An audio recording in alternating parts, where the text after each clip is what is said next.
राधे। मानो तो मैं गंगा माँ हूं, ना मानो तो बहता पानी। ज्यादा कर्ज है तो परेशान होने की कोई आवश्यकता नहीं है।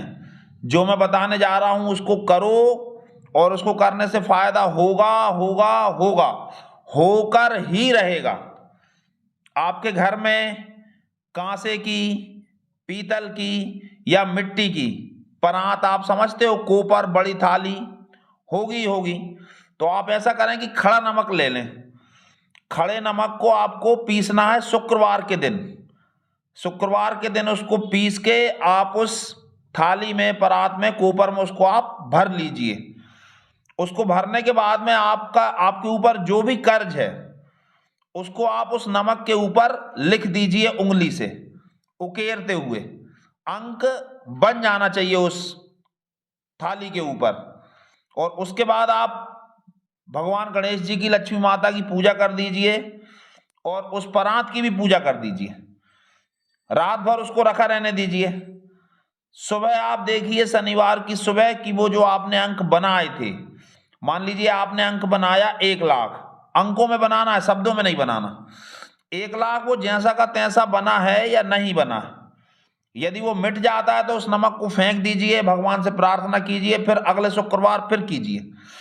जब तक सुबह वो अंक आपको बने ना मिलें तब तक आप भगवान से प्रार्थना करते रहिए और पूजा करते रहिए। निश्चय जानिए कि 2 या 3 शुक्रवार में, 5 शुक्रवार में आप सफल हो जाएंगे। और जब सुबह आप देखेंगे तो वो अंक आपको उकरे उकराए, मतलब बने बनाए, जैसे आपने लिखे थे वैसे के वैसे ही, थोड़े बहुत हल्के कम होंगे और उसमें बने आपको समझ में आ जाएंगे कि हाँ, ये जैसे हमने रात में बनाए थे वैसे ही बने हैं।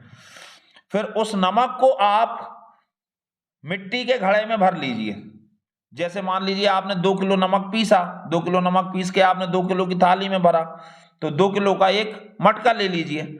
उस मटके में आप उस नमक को भर दीजिए और उसके ऊपर एक लाल कपड़ा मौली धागे की सहायता से बांध दीजिए। उस मटके को आप शनिवार में किसी देव स्थान पे, अर्थात किसी मंदिर में रख दीजिए, जहां पे आपसे ज्यादा प्रश्न ना पूछे जाएं और कोई किसी भी प्रकार की टोंका टांकी ज्यादा ना हो, कोई आदमी ज्यादा क्वेश्चनिंग ना करे। 11 दिन उस मटके को आप उसी देव स्थान पर रखा रहने दीजिए और ठीक 11वें दिन आप उसको बहते हुए जल में विसर्जित कर दीजिए। आपको उस मटके को खोलना नहीं है दोबारा। जैसा का तैसा उस मटके को आपको बहती हुई नदी में, बहती हुई सरिता में, जहां पे भी बहता हुआ जल हो, वहां पे आपको उसको छोड़ देना है। आप निश्चय जानिए कि ज्यादा से ज्यादा 6 महीने के अंदर कहीं ना कहीं से चमत्कारिक रूप से पैसा आएगा और आपका सारा ऋण उतर जाएगा।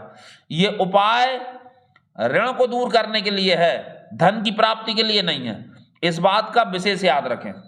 इस बात को आप विशेष रूप से याद रखें। कृपया कर हमारा चैनल लाइक और सब्सक्राइब अवश्य करें। राधे राधे।